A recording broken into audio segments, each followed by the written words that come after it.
Chapter number 2 સંચાલનના સિદ્ધાંતોની અંદર હવે પ્રશ્ન છે આપણો સંચાલનની વિચારધારાઓ। આગળના પ્રશ્નમાં આપણે સંચાલનના અલગ અલગ સિદ્ધાંતો વિશે વાત કરી, એવી રીતે હવે અલગ અલગ વિચારધારકોનું શું કહેવું છે એના વિશેની વિચારધારાઓ વિશે વાત કરીશું। જોઈએ, સંચાલન ક્ષેત્રે વિવિધ સંશોધનો, અભ્યાસ, પરિણામોને આધારે સંચાલનની વિચારધારાનો વિકાસ થયો। સમય અનુસાર દરેક વિચારધારાઓના વિશિષ્ટ દ્રષ્ટિબિંદુ રજૂઆત થઈ, એટલે કે ઘણા બધા લોકોનો અનુભવ નિચોડ કામમાં લાગ્યો અને ધીરે ધીરે સમય એવો આવ્યો કે એક વિશિષ્ટ દ્રષ્ટિબિંદુ સર્જાયું।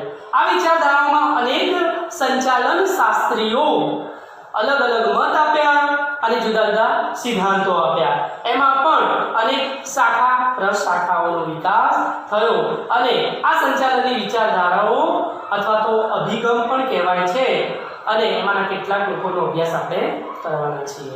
તો મિત્રો, જે લોકોએ પોતાના અનુભવ પરથી, પોતાની પર્સનલ આઈડેન્ટિટી દ્વારા અને એક સારા એવા અનુભવોની ફલશ્રુતિ સાથે સિદ્ધાંતોની અંદર કંઈક એડિશનલ કર્યું અને એ અભિગમ તરીકે ઓળખાયું। તો એમાં પહેલી વાત આપણે કરીએ, પ્રશિષ્ટ વિચારધારાઓ સંચાલન વિશે શું કહેવા માંગે છે। પ્રશિષ્ટ વિચારધારા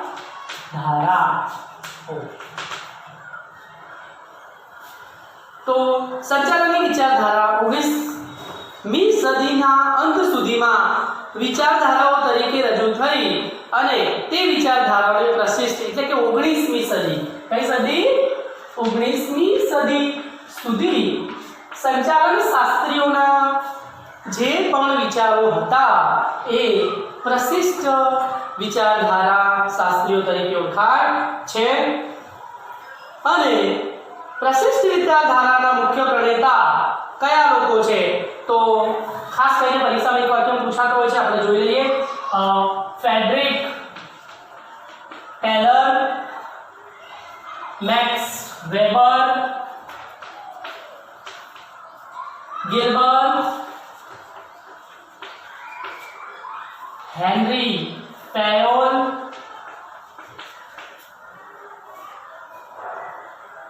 અને એક હેનરી ગેન્ટ।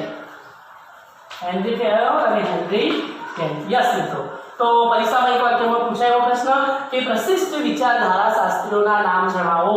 તો Frederick Taylor, Max Weber, Gilbert, Henri Fayol and Henry Gantt. તો આવા લોકો એ પ્રશિષ્ટ અર્થશાસ્ત્રીઓ, કારણ કે એ 19મી સદીમાં એ લોકોની વિચારધારાઓ પ્રગટ થઈ હતી માટે। ફ્રેડરિક ટેલરે આપેલા વૈજ્ઞાનિક સિદ્ધાંતો સંચાલનની વિચારધારામાં આજે પણ પ્રસ્તુત છે। એ પણ ઓબ્જેક્ટિવમાં પૂછાય કે હાલ પણ કોના વિચારોને વધારે મંતવ્ય આપવામાં આવે છે? તો ફ્રેડરિક ટેલર। ફ્રેડરિક ટેલરે આપેલા વૈજ્ઞાનિક સંચાલન સિદ્ધાંતોની વાત કરીએ તો રૂઢિગત પદ્ધતિઓને બદલે સમય અને ગતિના નિરીક્ષણ દ્વારા વૈજ્ઞાનિક રીતે રજૂ થયેલ અનુભવો, કોઈ રૂઢિચુસ્ત નહીં, બહુ જૂનામાં જૂનું ચાલી આવતું એવી પ્રથા નહીં, પરંતુ સમય અને સંજોગો અનુસાર સિદ્ધાંતોમાં ક્યાં બદલાવને અવકાશ છે, ક્યાં જરૂરી ફેરફારો કરવાને યોગ્ય છે, એવી બાબતો રજૂ કરી છે।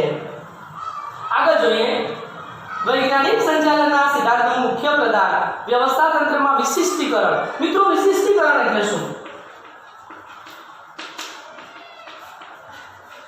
એટલે કે કોઈ એક જ્ઞાન હોય, એ જ્ઞાનની અંદર એવી અભિવૃદ્ધિ થવી કે જેના કારણે પહેલા કરતાં વધારે લચીલું કામ આપણને મળે, એટલે કે કોઈ વિશિષ્ટ પ્રકારની આવડત આવવી। ઉત્તેજક વેતન પ્રથા જે કર્મચારીઓ રિલેટેડ છે, જવાબદારી અને કાર્યના વૈજ્ઞાનિક રીતે વહેંચાયેલી બાબત છે। પ્રશિષ્ટ વિચારધારામાં હેનરી ફેયોલનું પણ પ્રદાન છે। એમણે સંચાલનના સામાન્ય સિદ્ધાંત નથી આપ્યા, પણ એમણે પોતાનું યોગદાન પણ આપ્યું છે। એમણે ધંધાકીય એકમમાં વિવિધ કાર્યોની સપાટી નક્કી કરી। કોણે? હેનરી ફેયોલ। હેનરી ફેયોલ સિદ્ધાંતોમાં વૈજ્ઞાનિક બાબતોને મહત્વ આપ્યું। હવે એમણે કાર્યોની સપાટી નક્કી કરી કાર્યોની મર્યાદા નક્કી કરી અને આવી રીતે જુદા જુદા સંચાલકીય ફરજો બજાવવા માટે સાર્વત્રિક સિદ્ધાંતો સ્વરૂપે માર્ગદર્શિકા આપી. શું આપ્યું? માર્ગદર્શિકા. એટલે કે પ્રિન્સિપલ્સ જે પણ છે સંચાલનના, મેનેજમેન્ટ પ્રિન્સિપલ જે પણ છે એને કયા સંજોગોમાં કેવી રીતે લાગુ પાડી શકાય, કયા ધંધા બિઝનેસમાં રોકી શકાય અને સમજી શકાય એના માટે માર્ગદર્શિકા આપી. આ સિવાય પ્રશિષ્ટ વિચારધારામાં મેક્સ વેબર, અમલદાર શાહી. મેક્સ વેબરનું નામ આવે તો અમલદાર શાહી. આ પણ સંચાલનની વિચારધારા જે છે મેક્સ વેબર. મેક્સ વેબર અમલદાર શાહીનું સ્વરૂપ આપ્યું એમણે. 19મી સદીના અંત સુધીમાં ઔદ્યોગિક ક્રાંતિ, તમને ખબર છે ઇંગ્લેન્ડમાં જે ઔદ્યોગિક ક્રાંતિ થઈ એની વાત છે, એના પરિણામે ઔદ્યોગિક એકમનું સ્વરૂપ અને કદ બદલાયા. હવે શું થયું તો કે પહેલા કરતા વધુ ક્રિએટિવ અને વધારે એકદમ ડિફરન્ટ ટાઈપ ઓફ ઉદ્યોગો સ્થપાયા. પરિણામે પ્રશિષ્ટ વિચારધારાનું કેટલીક મર્યાદા આવી અને એમાં ફેરફાર કરવાની આવશ્યકતા ઊભી થઈ. એટલે કે હવે પ્રોડક્શન બદલાયું, લોકોની મેન્ટાલિટી બદલાઈ, પ્રોડક્શનની અંદર પણ વિવિધતા આવી, ડિફરન્ટ ટાઈપની વસ્તુઓ પ્રોડક્ટ થવા લાગી અને આવી મર્યાદાઓ મુખ્યત્વે નાણાકીય ઉત્તેજનને વધુ સ્થાન આપ્યું. તો આટલું બધું થવાના કારણે પ્રોબ્લેમ શું થયો તો કે પ્રશિષ્ટ જે વિચારધારાઓ હતી એમાં વધુ ઉત્તેજનને સ્થાન મળ્યું, નાણાકીય બાબતમાં માનવીય અભિગમને ઓછું મહત્વ મળ્યું અને અવૈધિક સંબંધોની અવગણના મુખ્ય છે. એટલે 3 બાબત ખાસ છે અહીંયા. નાણાકીય ઉત્તેજનને વધુ સ્થાન, માનવીય અભિગમને ઓછું મહત્વ અને અવૈધિક સંબંધોની અવગણના. આ 3 મુખ્ય બાબતો પ્રશિષ્ટ વિચારધારા હતી એની મર્યાદા ગણાવી શકાય. કઈ 3 મર્યાદા ફરીથી આપણે જોઈ લઈએ મિત્રો. નાણાકીય ઉત્તેજનને વધુ સ્થાન, નાણાકીય ઉત્તેજનને વધુ સ્થાન. બીજો મુદ્દો મિત્રો છે માનવીય અભિગમ ને ઓછું મહત્વ અને અવૈધિક સંબંધોની અવગણના.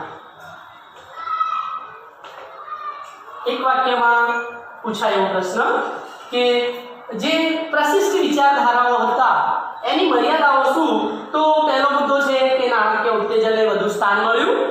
એનાથી શું થયું કે માનવ અભિગમને ઓછું મહત્વ મળ્યું અને ત્રીજું છે અવૈધિક જે સંબંધો હતા એની અવગણના થઈ. તો મિત્રો પ્રશિષ્ટ વિચારધારાઓ પ્રમાણે આપણે જે પણ પ્રશિષ્ટ વિચારકોના વિચારો જોયા એ પ્રમાણે હવે નવ પ્રશિષ્ટ એની પછી 19મી સદીની વાત કરતા હતા, હવે પછીની વાત કરી આપણે નવ પ્રશિષ્ટ વિચારધારાઓ.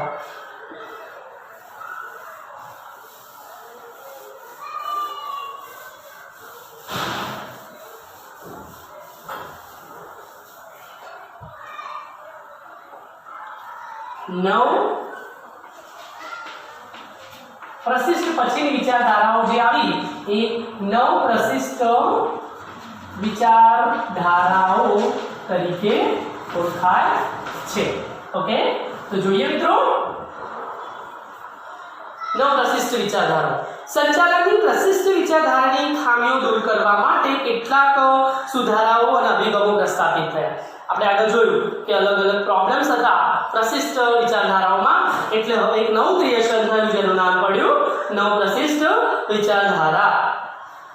જ્યારે આપણે 19મી સદીના અંત ભાગમાં ઔદ્યોગિક ક્રાંતિ અને ઉદ્યોગોનું સ્વરૂપ બદલાયું, નવી સંચાલન કાર્યની જરૂરિયાત ઊભી થઈ. કેમ? કારણ કે 19મી સદીના અંતમાં જે પણ ઔદ્યોગિક ક્રાંતિ થઈ અને ઉદ્યોગોનું સ્વરૂપ બદલાયું, લોકોની વિચારધારા બદલાઈ, લોકોની મેન્ટાલિટી બદલાઈ, એવી રીતે સંચાલનની પ્રેક્ટિસ પણ અલગ થવા લાગી, એટલે કે એની જરૂરિયાત ઊભી થઈ. 20મી સદીમાં ઓસ્ટ્રેલિયન ઔદ્યોગિક મનોવૈજ્ઞાન એલ્ટન મેયોન હોર્થોનના પ્રયોગોએ વર્તનવાદી વિચારધારાને જન્મ આપ્યો. તો પ્રશ્ન છે કે વાદી વિચારધારાના પ્રવર્તક. તો વર્તનવાદી વિચારધારાના પ્રવર્તક તરીકે એલ્ટન મેયો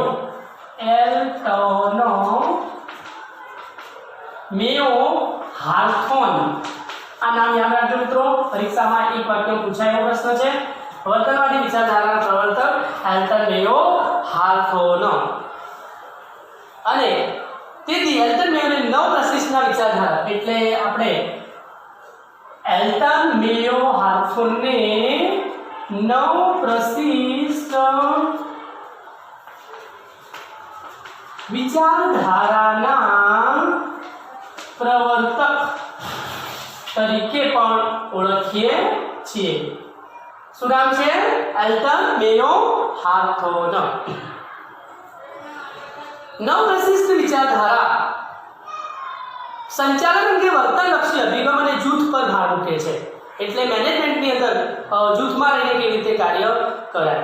પ્રશિષ્ટ વિચારધારાઓને આધારે 9 પ્રશિષ્ટ વિચારધારામાં અવૈધિક વ્યવસ્થા તંત્ર, મિત્રો વૈદિક અને અવૈધિક વ્યવસ્થા તંત્ર વિશે આપણે આગળના ચેપ્ટરમાં ડીપમાં ચર્ચા કરવાના જ છીએ.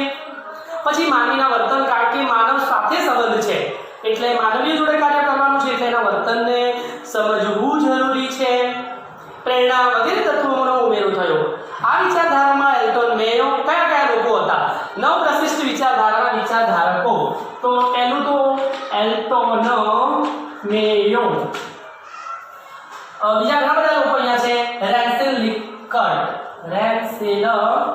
લિકર્ટ. પછીનો મુદ્દો છે રેન્સિસ લિકર્ટ. એની પછીના વ્યક્તિની વાત કરીએ આપણે તો હઝબર્ગ. બધાને આપણે ડીપમાં નથી ભણવાના, પણ આ નામ યાદ રાખવા જરૂરી છે. મેકગ્રેશર અને પછી છે માસ્લો. આટલા નામ આપણે યાદ રાખવાના. ફરીથી 9 પ્રશિષ્ટ વિચારધારાના વિચારધારકો, એમાં એલ્ટન મેયો, રેન્સિસ લિકર્ટ, હઝબર્ગ, મેકગ્રેશર અને માસ્લો. આ લોકો 9 પ્રશિષ્ટ વિચારધારકો તરીકે ઓળખાય છે. 9 પ્રશિષ્ટ સંચાલન વિચારધારાની મુખ્ય પ્રશાખાઓમાં માનવ સંબંધો અને માનવ વર્તનવાદી વિચારધારા, સામાજિક તંત્ર વિચારધારા અને સામાજિક વ્યવસ્થાના વિચારધારાના મુખ્ય છે. જેમાં માનવ વર્તનવાદી વિચારધારા અલગ બાબત છે. તો આના મુખ્ય બાબતો કઈ કઈ છે 9 પ્રશિષ્ટમાં? મુખ્ય બાબતો તો જે 9 પ્રશિષ્ટ વિચારધારકો થઈ ગયા એમણે કઈ 3 બાબતો પર ભાર મૂક્યો? તો કે માનવ વર્તન પર ભાર મૂક્યો, એટલે કે માનવ વર્તનવાદી અભિગમ એમણે આપ્યું. પછી સામાજિક તંત્રને આધાર ગણ્યું. અને ત્રીજો મુદ્દો છે સામાજિક વ્યવસ્થા.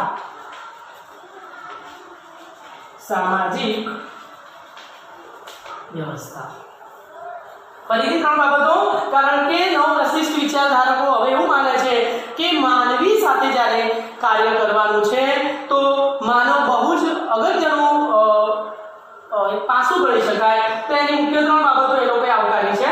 માનવીના વર્તનને મહત્વનું સ્થાન આપ્યું એમણે, સામાજિક તંત્રને વધુ ઇમ્પોર્ટન્સ આપ્યું અને સામાજિક વ્યવસ્થાને એક મેનેજમેન્ટનો ભાગ ગણ્યો. હવે પછીનો પ્રશ્ન છે આપણો વર્તન સંબંધિત વિચારધારા. પહેલા પ્રશિષ્ટ વિચારધારકો આવ્યા, પછી 9 પ્રશિષ્ટ વિચારધારકો અને હવે પછીનો મુદ્દો છે આપણો વર્તન સંબંધિત વિચારધારાઓ. મિત્રો અલગ અલગ વ્યક્તિ, અલગ અલગ વિચારધારકો છે. એ ખાસ કરીને ઓબ્જેક્ટિવ્સમાં પૂછાય એવા પ્રશ્નો છે. તો જોઈએ, સંચાલન એ અન્ય વ્યક્તિઓ પાસેથી કામ લેવાની કળા છે. ખબર છે કે એક વ્યક્તિ અન્ય વ્યક્તિ પાસે પોતાના સ્કિલથી જે કામ કરાવે છે એ સંચાલન છે. પ્રોફેસર રૂબિક કહે છે તમે તમારા માણસોને સાચવો, તમારા માણસો બાકીનું તમારું બધું સાચવી લેશે. તો આ ઓબ્જેક્ટિવમાં પૂછાયેલો પ્રશ્ન છે કે તમે તમારા માણસોને સાચવો તો તમારા માણસો તમારું બધું જ સાચવી લેશે. પ્રોફેસર ઉર્વિકે આવું કહ્યું.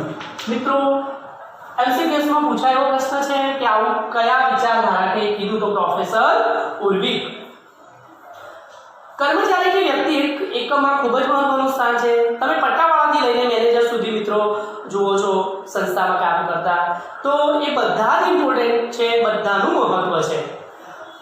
સંચાલન વ્યક્તિ મારફતે થતું હોવાથી સંચાલનનો અભ્યાસ આંતરવ્યક્તિ સંબંધોનો અભ્યાસ બની રહે છે. એટલે કે એક વ્યક્તિ નહીં પરંતુ લોટ્સ ઓફ વ્યક્તિઓ સાથે કાર્ય કરવાનું હોય છે, ત્યારે બધાના મનોવૈજ્ઞાનિક બાબતોને ધ્યાનમાં રાખીને સંચાલન કાર્ય કરે છે. સંચાલન કે કાર્યનો અગત્યનું કેન્દ્ર બિંદુ એ માનવીનું વર્તન છે અને વર્તન સંબંધો.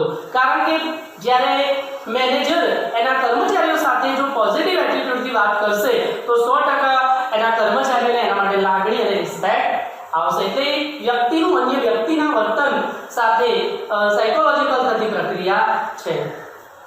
આ વર્તન સંબંધિત વિચારધારા મનોવૈજ્ઞાનિક કારણોના ઉપયોગ માટે કર્મચારીઓનો કાર્ય સંતોષ અને કાર્યક્ષમતા પર ભાર મૂકે છે. એટલે બે વસ્તુ પર ભાર મૂકે છે. એક તો કાર્યનો સંતોષ અને બીજી વસ્તુ છે કાર્યક્ષમતા, એબિલિટી. કેમ કે મિત્રો આ બે વસ્તુ બહુ જરૂરી છે. કોઈ પણ એકમમાં જ્યારે કર્મચારી સાથે કાર્ય કરવાનું છે ત્યારે કાર્યનું સેટિસ્ફેક્શન અને એબિલિટી, આ બે વસ્તુ બહુ મહત્વની છે.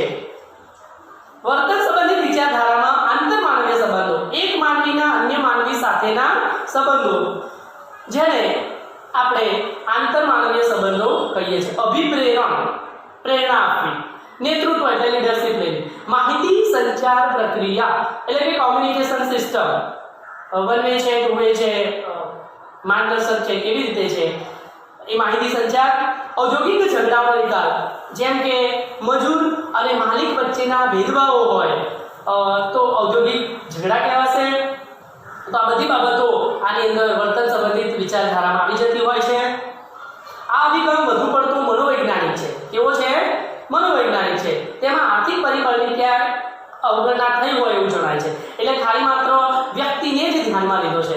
કારણ કે સંસ્થાનું એક અભિન્ન અંગ એ માનવી છે. માનવી વગર કોઈ પણ સંસ્થા ચાલે નહીં, પરંતુ આર્થિક બાબતને ગૌણ સ્થાન માનવામાં આવ્યું છે.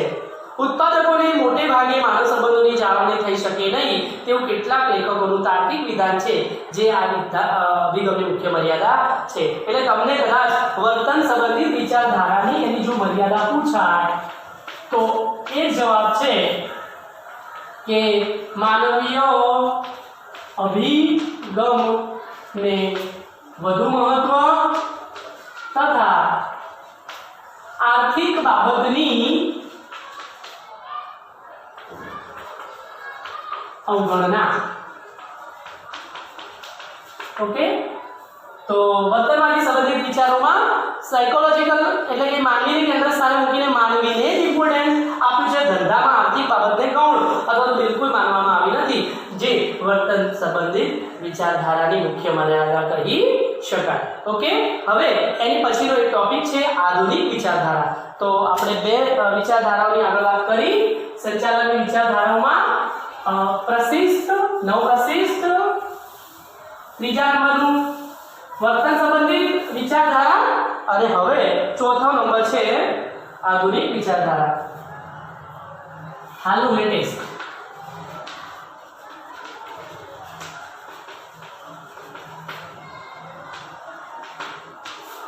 આધુનિક લેટેસ્ટ જે સમય ચાલી રહ્યો છે એમાં મેનેજમેન્ટ કઈ રીતે છે, અથવા તો થોટ ઓફ મોડર્ન મેનેજમેન્ટ. 1960 પછી ઉદ્યોગ અને ધંધાકીય એકમોનું પરિવર્તન આવ્યું, એના સ્વરૂપમાં ચેન્જ આવ્યું. પરિણામે સંચાલનના સ્વરૂપના વિશિષ્ટ અભિગમની જરૂરિયાત ઊભી થઈ. એટલે હવે ચીલાચાલુ કે જે રોજબરોજ ચાલતું હતું અને પહેલાથી પરંપરાગત જે ચાલતું હતું એ હવે સ્વીકારવા લોકો તૈયાર નહોતા. માટે ધંધાના એકમોના સ્વરૂપમાં શું આવ્યું? પરિવર્તન. પરિણામે સંચાલનના વિશિષ્ટ અભિગમની જરૂરિયાત ઊભી થઈ. સંચાલન માત્ર એક ધંધાકીય એકમનું ક્ષેત્ર ન રહેતા સંચાલકોનું વિશિષ્ટ વ્યાવસાયિક વર્ગ આ સમય દરમિયાન ઊભો થયો.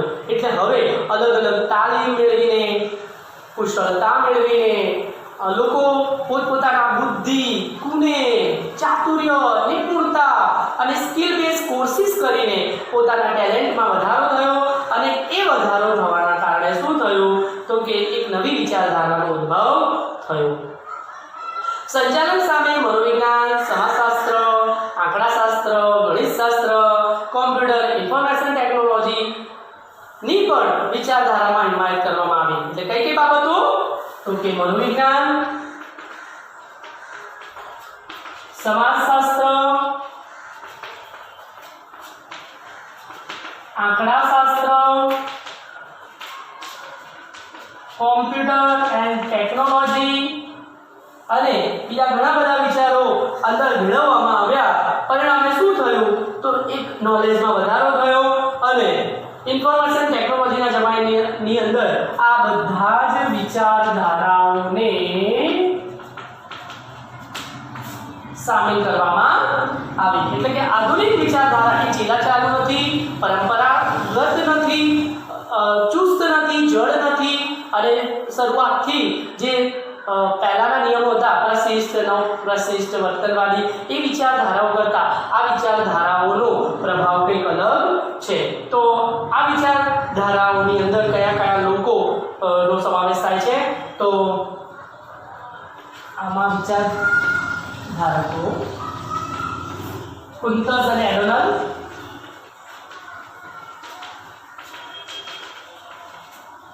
મિત્રો આપણે આધુનિક વિચારધારકોને સમજી રહ્યા છીએ. જ્યોર્જ આર ટેરી અને જ્યોર્જ ટેરી, પછી છે પીટર એફ ડ્રકર,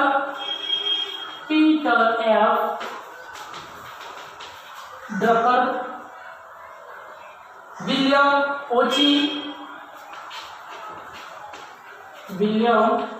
ઓચી, પછી છે સીકે પ્રહલાદ.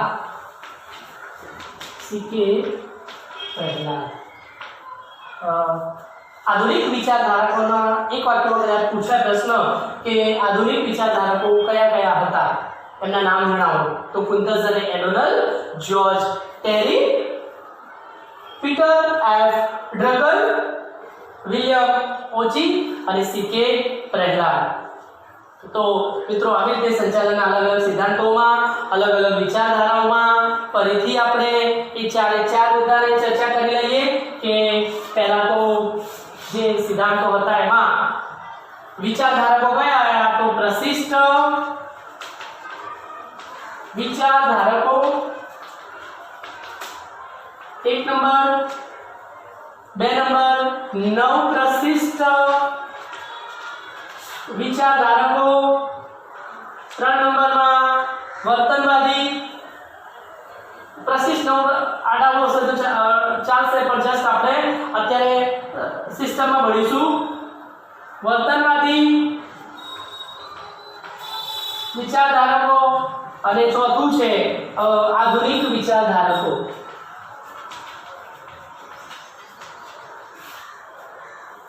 તમને પરીક્ષામાં કંઈ પણ પૂછાય કે વર્તનવાદી વિશિષ્ટ જે વિચારધારકો હતા એમના વિશે જણાવો, યા તો પ્રશિષ્ટ વિચારધારકોનો જે સંચાલન વિશેની પોતાની આગવી સૂઝ જણાવો કે એવું કંઈ પ્રશ્ન પૂછાઈ શકે. હવે મિત્રો આપણે જે પ્રશિષ્ટ વિચારધારકો હતા, નવપ્રશિષ્ટ અથવા તો વર્તનવાદી જે પણ છે એ લોકોના જે પણ નામ જોયા એ પ્રમાણે અમુક જ લોકોનો સિલેબસમાં અભ્યાસ છે જે આપણે આગળના યુનિટમાં અભ્યાસ કરવાના છીએ. ઓકે મિત્રો, થેન્ક યુ.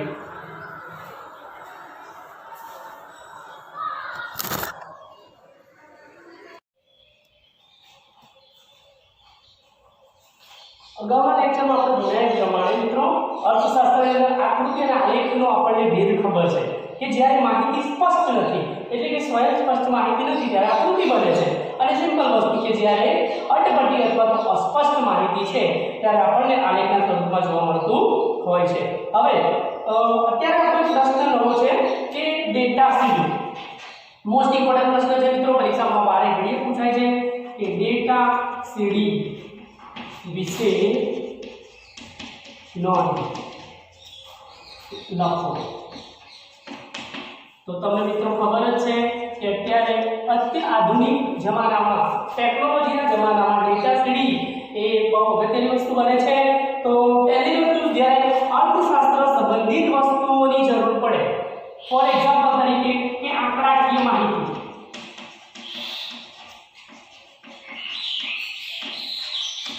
આંકડાકીય માહિતીની જ્યારે આપણને જરૂર પડે ત્યારે ડેટા સીડી આપણે યુઝ કરતા હોઈએ છીએ. ખાસ કરીને આવા આંકડાઓ આપણને માર્કેટમાં અવેલેબલ હોય છે, એટલે કે બજારની અંદર ડેટા સીડી આપણને રેડી મળતી હોય છે. કારણ કે જો ડેટા ન હોય તો આપણે એનાલિસિસ ન કરી શકીએ કે ખરેખર અર્થશાસ્ત્રમાં કઈ વસ્તુનો આપણે અભ્યાસ કરતા હોઈએ છીએ. બીજો મિત્રો મુદ્દો છે કે કઈ સંસ્થાઓ એવી છે કે જે ડેટા સીડી તૈયાર કરે છે, તો કે શિક્ષણ સંસ્થાઓ અને સંશોધન સંસ્થાઓ, એટલે કે જે જગ્યાએ શિક્ષણ સંસ્થાઓ છે, શાળા કોલેજો, અને બીજું એક જે રિસર્ચ સંશોધન કરતી સંસ્થાઓ જે હોય એ આપણને ડેટા સીડી પ્રોવાઈડ કરે છે. હવે ડેટા સીડી કઈ બાબતમાં હોય શકે? આપણને ડેટા, ઇકોનોમિક્સની અંદર જે આપણે ડેટા હોય છે એ ડેટા કલેક્ટ આપણે કેવી રીતે કરતા હોઈએ છીએ. તો એક તો છે વસ્તી ગણતરી મિત્રો, કારણ કે મેઇન પર્પસ આપણો એવો છે કે વસ્તી ગણતરી કરતી વખતે ડેટા 100% આપણે એનાલિસિસ કરી શકીએ છીએ. બીજું છે ભારતની વસ્તીની અંદર એમાં પાછી શિક્ષિત કેટલી, પ્રશિક્ષિત કેટલી, અશિક્ષિત કેટલી, એવી રીતે સ્ત્રી કેટલા, પુરુષો કેટલા, એ આપણે ડેટા સીડી માટે. પછી NSSO મિત્રો, આનું પરીક્ષામાં પૂરું નામ પણ પૂછાય છે, નેશનલ સેમ્પલ સર્વે ઓર્ગેનાઇઝેશન, કારણ કે એના દ્વારા આપણને ડેટા સીડી પ્રોવાઈડ થાય છે અને વિવિધ મંત્રાલયો દ્વારા પણ આપણને ડેટા સીડી અવેલેબલ હોય છે. એ સિવાય આપણે એક ખાસ મુદ્દો યાદ રાખવાનો છે મિત્રો, CMIE.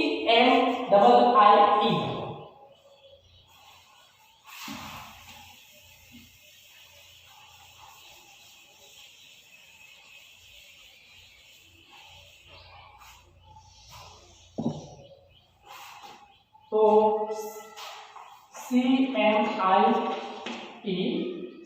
CMIE નું પૂરું નામ આપણને centre for monitoring four Indian economic.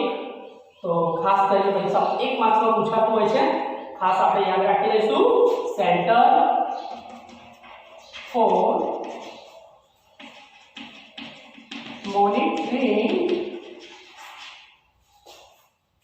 Indian economic.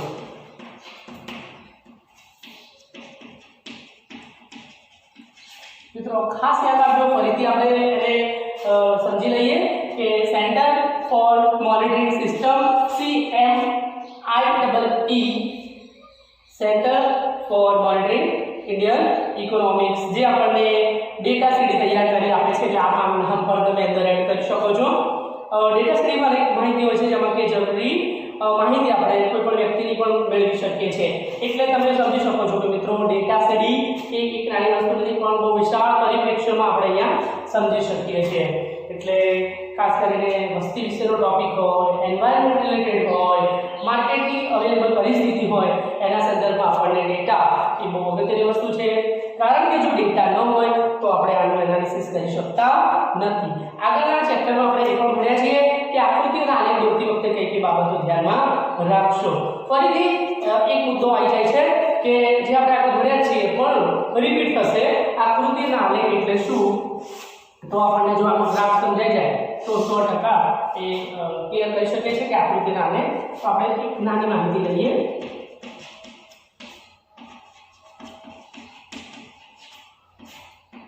એક શોર્ટ પોઈન્ટ પર સમજીએ તો કે માહિતી હમણાં વાત કરીએ પ્રમાણે સ્વયં સ્પષ્ટ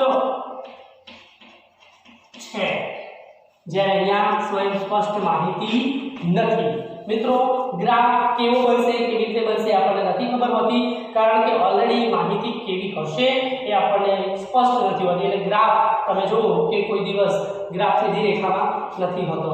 બીજી વસ્તુ કે અહીંયા કોઈ પણ આકૃતિ, દાખલા કે તમારે મોરનું ચિત્ર દોરવું છે તો ત્યાં ઊંડા કોઈ જ્ઞાનની જરૂર નથી, એટલે કે આંકડાશાસ્ત્રની જરૂર નથી. ઊંડા આંકડાશાસ્ત્રની જરૂર નથી, એટલે કોઈ સામાન્ય માણસ હોય તો પણ આકૃતિ દોરી શકે છે. પરંતુ જ્યારે આપણે આલેખની વાત કરીએ છીએ તો 100% આંકડા વધારે આવતા હોવાના કારણે આપણને ઊંડા આંકડાશાસ્ત્રનું જ્ઞાન જરૂરી બને છે. પછી બીજી વાત કહેવાય કે સ્પષ્ટ માહિતી છે, એટલે કે કંઈ વધારે સાધનો ઉપયોગ કરવાની જરૂર રહેતી નથી, એટલે સાધનોની જરૂર નથી.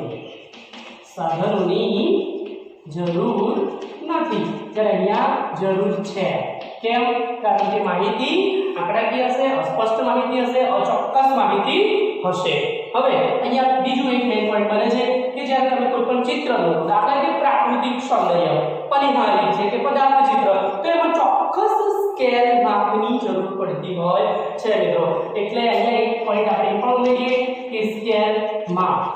ઓકે, જ્યારે અહીંયા સ્કેલ માપ જરૂર નથી, આલેખમાં જરૂર છે, જ્યારે અહીંયા જરૂર નથી.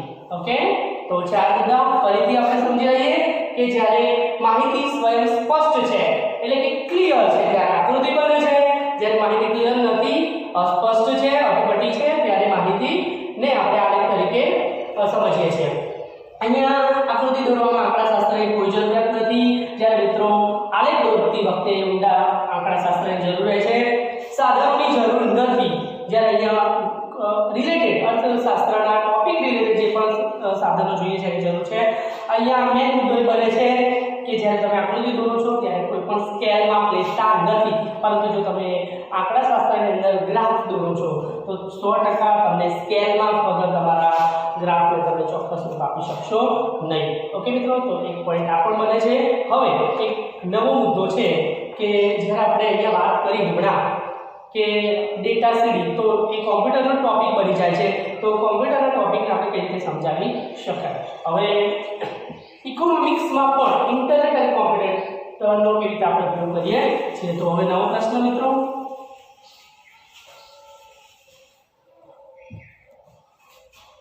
તો અર્થશાસ્ત્રમાં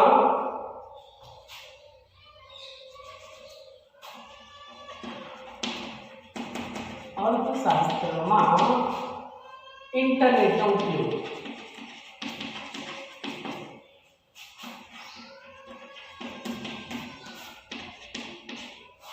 ઇન્ટરનેટનો ઉપયોગ, બરાબર મિત્રો.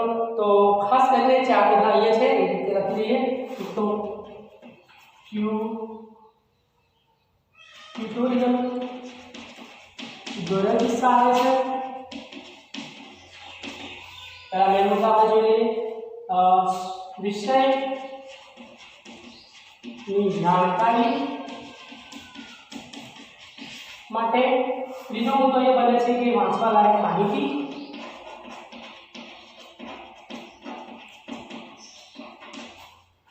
વાંચવા લાયક માહિતી આપણને મળે છે. પછીનો મુદ્દો છે અનેકવિધ, ઘણી બહુવિધ, ઘણા બધા પ્રકારની રિલેટેડ અલગ અલગ ડિફરન્ટ ટાઈપ ઓફ માહિતી છે. તો અનેકવિધ માહિતી મેળવવા. ઓકે, પછીનો મુદ્દો છે અર્થશાસ્ત્રના આંકડાકીય માહિતી. અહીંયા માહિતીમાં બધી ઓલ ઓવર માહિતી આવી, અને અહીંયા આપણે વાત કરીશું તો આંકડાશાસ્ત્રની માહિતી અથવા તો આંકડાકીય માહિતી મેળવવા. ઓકે, તો મિત્રો પહેલો મુદ્દો એવો બને છે કે ટ્યુટોરિયલ દર્શાવે. તો ઇન્ટરનેટ વિશેનું જ્ઞાન જો હશે તો પાવરપોઈન્ટ પ્રેઝન્ટેશન તમે સમજો છો, બરાબર. પાવરપોઈન્ટ પ્રેઝન્ટેશન દ્વારા તમે આંકડાકીય માહિતીનું ખાસ કરીને ઓપન એક્સેસ લિંક, જે અલગ અલગ લિંક હોય, દાખલા કે તમે અત્યારે માર્કેટ એટલું બધું મોટું થઈ ગયું છે, ઓનલાઈન શોપિંગ ઉપર લિંક ઉપર જ જતા હોય છો અને તમે જે પણ પ્રોડક્ટ ખરીદી છે એના રિલેટેડ માહિતી મેળવો છો. તો એ ટ્યુટોરિયલ ગરજ સારા છે. બીજો મુદ્દો છે કે વિષયની જાણકારી તો અલગ અલગ વિષય રિલેટેડ આપણે કે માર્કેટ શેર માર્કેટની વાત કરીએ, વસ્તીના આંકડાની માહિતી કરીએ, શિક્ષણની વાત કરીએ અથવા તો રિલેટેડ આપણા દેશના કોઈ પણ પ્રોબ્લેમ્સને લઈને વાત કરીએ તો એ વિષયની આપણને પ્રોપર માહિતી અર્થશાસ્ત્રની અંદર ડેટા અથવા તો ઇન્ટરનેટની સંબંધિત આપણને જાણકારી મળે છે. બીજી વાત કરીએ તો ઘણી બધી વાંચવા લાયક માહિતી, દાખલા કે અત્યારે તમે જો કે પુસ્તક એ કઈ નાની એમની વસ્તુ નથી, બહુ વિશાળ રિલેટેડમાં છે. તો પુસ્તકો જે આપણને અવેલેબલ હોય છે એ પણ વિના મૂલ્યે, બરાબર, ઓનલાઈન તમે પુસ્તકો ખરીદી શકો છો અને તજજ્ઞોના લેખો છે, કોઈ નવા પ્રકાશનો હોય એની વાંચવા લાયક માહિતી તમે મેળવી શકો છો. આ ઉપરાંત સંદર્ભ પુસ્તકો, બરાબર, તમને જે માહિતી જોઈએ છે એના રિલેટેડ કોઈ એક્સ્ટ્રા ઓર્ડિનરી માહિતી તમને જોતી હોય તો એક આ મુદ્દો આપણને એના માટે જરૂરી છે.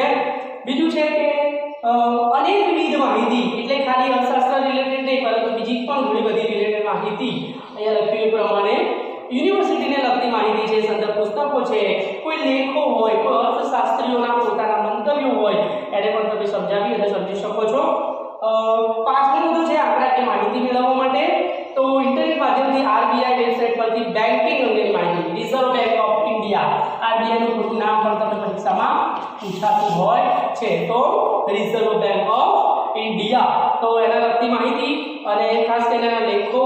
પછી આપણા દેશની આયાત અને નિકાસ શું છે, તમને મિત્રો 11મા ધોરણની અંદર એ પણ ભણ્યા છો કે આયાત અને નિકાસ એટલે શું, અને સેન્ટર ફોર મોનિટરિંગ સિસ્ટમ, હમણાં આપણે વાત કરીએ ઇન્ડિયન ઇકોનોમી આપણી જે છે એના રિલેટેડ આપણે જરૂરી આંકડાકીય માહિતી લઈ શકીએ છીએ. તો મિત્રો આ વસ્તુ થઈ આપણે ઇન્ટરનેટનો ઉપયોગ. ખાસ કરીને ફરીથી મુદ્દા જોઈ લઈએ. ટ્યુટોરિયલ ગરજ સારા છે વિષયની જાણકારી માટે, વાંચવા લાયક માહિતી મેળવવા માટે, અનેકવિધ માહિતી મેળવવા માટે, આંકડાકીય માહિતી મેળવવા માટે. ઓકે, તો મિત્રો આ રહી આપણે અર્થશાસ્ત્રમાં ઇન્ટરનેટનો ઉપયોગ કઈ રીતે કરશો એ સંબંધિત જાણકારી. હવે મિત્રો દરેક વસ્તુના ભય સ્થાનો છે, જેમ કે કોઈ પણ વસ્તુની માહિતી પોઝિટિવ છે તો એનું બીજું પાસું પણ છે કે નેગેટિવ હોય.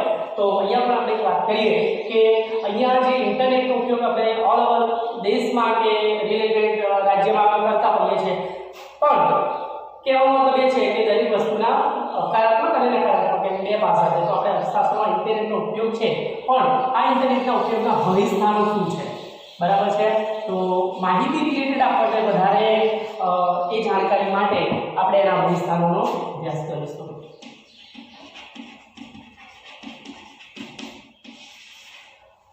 મિત્રો અર્થશાસ્ત્રમાં ઇન્ટરનેટનો ઉપયોગ અને એના ભય સ્થાનો ઉપયોગ આપણે વાત કરી છે. તો હવે એક ભય સ્થાનો, તો પહેલો મુદ્દો છે કે કોમ્પ્યુટર એક સાધન છે. મિત્રો આ એક સાધન છે, સાધ્ય નથી.